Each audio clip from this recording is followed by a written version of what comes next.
Ya, sudah hadir 4 orang narasumber bersama saya di studio malam hari ini. Di sebelah kanan saya ada Mas Arya Bima, politisi PD Perjuangan. Selamat malam, Mas Arya Bima. Dan di ujung sana ada Mbak Lely Aryani. Boleh digunakan mic-nya. Selamat malam. Ini pakar komunikasi politik. Selamat malam, Mbak Anggi. Cerah Selamat banget malam, ini malam Bapak-bapak ini ya. semuanya. Cerah hijau warnanya. Untung nggak merah ya. Di sebelah kiri saya ada Ketua Umum Projo, Mas Budi Ari. Mas Wamen, selamat malam. Selamat malam, Oke. Bang Giado. Ya, di ujung sana ada Kang Acep Iwan Saidi, pakar semiotika. Ini menarik nih, ada Kang Acep malam hari ini. Ya, kita akan membaca apa sih yang terjadi, intrik-intrik apa yang terjadi ya. Kang, nanti kita masuk ke sana. Sebelumnya saya ingin ke Mas Arya Bima dulu. Ini hari ini sudah ditutup ya Rakernasnya ya? Sudah. Berjalan dengan sukses sepertinya Rakernasnya. Moga-moga Dan membuahkan hasil viral kemana-mana ini. Termasuk ya, itu tandanya spektrum pengaruh PDI dan Ketua Umum begitu besarnya ya untuk Indonesia ke depan. Oke, termasuk tadi yang di awal kita lihat marah-marahnya Bu Mega. Kalau saya nanya, kalau ke kader kayaknya itu bukan marah kali ya. Emang bersemangat begitu atau memang marah sebenarnya? Dan kepada siapa ditujukan itu? Kader-kader yang bermanuver. Kalau saya melihat itu standar ya. Standar ya. Standar. Tunggu dulu, tahan dulu. Kita lihat ini yang lain. Ini sebagai kader partai kan pasti udah hari-harian melihat ya. Iya. Kita akan putar sekali lagi ini bagaimana ekspresi dari Bu Mega. Mungkin nanti Kang Acep juga bisa memperhatikan ya. Kita lihat bersama berikut ini pernyataan Bu Mega. Hanya banyak yang selalu mau memutarbalikkan, mau menggoreng-goreng. Mengapa PDI diam saja, tidak pernah mau mencalonkan seseorang, bla bla bla bla bla bla. Kalian siapa yang membuat manuver keluar? Karena apa? Tidak ada di dalam PDI Perjuangan itu yang namanya main 2 kaki, main 3 kaki, melakukan manuver. Kenapa?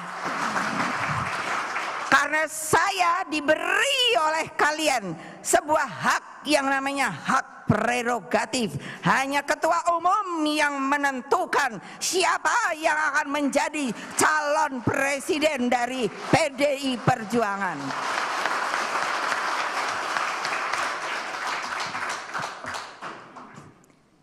Ingat loh, lebih baik keluar deh. Lebih baik keluar deh daripada saya pecati loh kamu. Itu kamu itu ke siapa itu Mas? Daripada saya pecati kamu itu loh. Ya, Kan tadi jelas. saya katakan standar ya. Saya melihat ada 2 hal harus dibedakan. Mana yang substansi dan mana yang ekspresi. Gitu. Jadi saya melihat bahwa secara substansial apa yang disampaikan oleh Ibu Mega sebagai ketua umum sebenarnya wajar saja itu. Okay. Ya. Di mana memang yang namanya tata nilai di dalam anggaran dasar dan anggaran rumah tangga itu harus dijaga, harus dilaksanakan ya. Dan harus menjadi satu pola perilaku dari kader partai.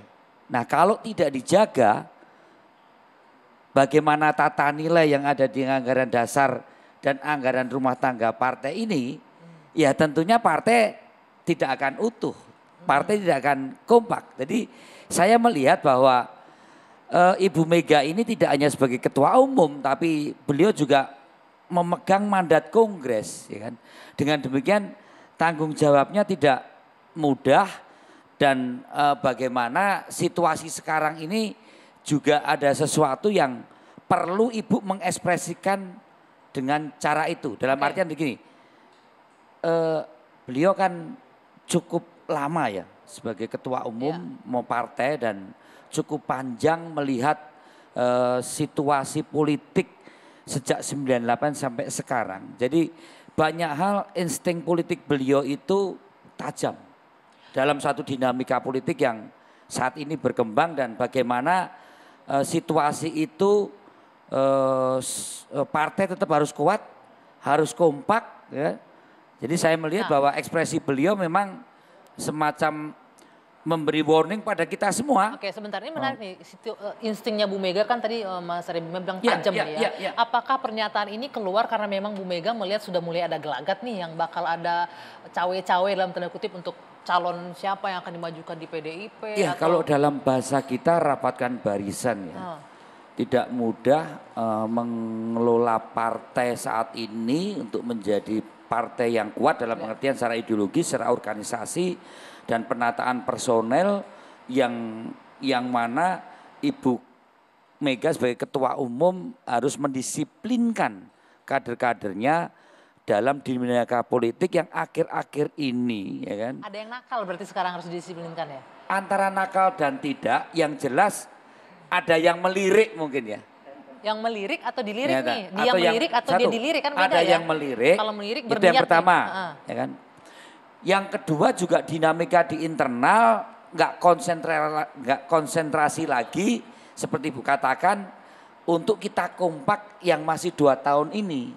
Jadi dinamika tentang capres mencapres ini jangan sampai kemudian organisasi 3 pilar, kan kita ini 3 pilar, eksekutif, legislatif, kemudian struktural partai yang mendapatkan mandat rakyat 19 April 2019 ini tugasnya masih panjang. Jadi jangan sampai dinamika luar itu kemudian membuat dinamika internal partai kita itu menjadi terganggu. tidak kompak. Ya, Oke. ini yang saya kira kemarin sangat luar biasa. Ini kan yang dipotong kan ekspresi yang beliau menunjukkan ketegasan peran beliau sebagai ketua umum dan sebagai orang yang memegang mandat Iya, Kongres. tapi substansinya juga Tapi jelas sebenarnya kan dia. yang lebih cair, yang lebih ekspresi ibu itu guyonannya, ini banyak. Ya. Nah tapi tidak apa-apa, saya melihat bahwa memang harus semacam itu. Kalau ketua umum partai dalam dinamika kepartean saat ini tidak tegas, kalau orang Jawa lebih tambah lagi tegas dan Oke, tegas. Mas, ya kan? Mas saya potong. Berarti artinya Bu Mega sudah merasakan nih ada ancaman-ancaman di antara kader-kadernya, anak-anak ideologis politiknya ini ada yang mulai bermanuver untuk entah itu keluar dicalonkan oleh partai lain atau apa, sehingga harus mengeluarkan statement ini gitu loh. Gini, Ibu menunjukkan bahwa dia adalah sebagai ketua umum partai, ya. Ada sadar ideologi yang jelas ditekankan ke Ibu bagaimana Pancasila harus dijalankan yang lebih smart, yang lebih teknokratik, yang lebih kreatif, yang lebih itu tidak hanya dalam narasi sebagai ideologi yang statis fondasi bangsa, tapi harus dijabarkan sampai ke desa-desa kan gitu. Kemudian konsolidasi organisasi bagaimana Ibu kan nyampaikan, aku 2 tahun reso ketemu, jadi COVID ini kan nggak bisa ketemu. Baru kali ini ketemu dengan kader-kader partainya, maka perlu ada suatu semacam suntikan psikologis sebagai ketua umum, terutama mensikapi lama yang tidak ketemu satu, yang kemudian wajar ada dinamika di luar yang kadang membuat kita tidak kompak.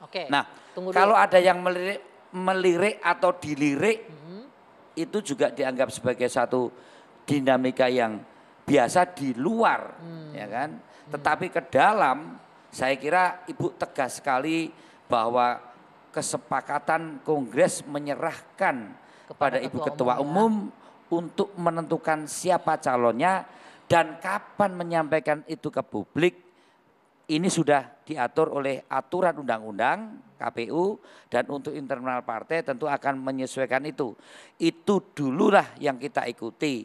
Jangan kemudian semua energi kekuatan partai itu hanya bicara soal capres-mencapres, lupa tugasnya yang masih 2 tahun di mana mandat rakyat kepada partai dengan menang pileg dan pilpres ini bukan hal yang mudah, saya kira itu. Oke, baik. Nanti saya akan minta benar begitu kalau Kang Acep melihatnya ini Bu Mega lagi memberikan suntikan kepada kader-kadernya. Apakah benar demikian? Tapi nanti kita jeda dulu.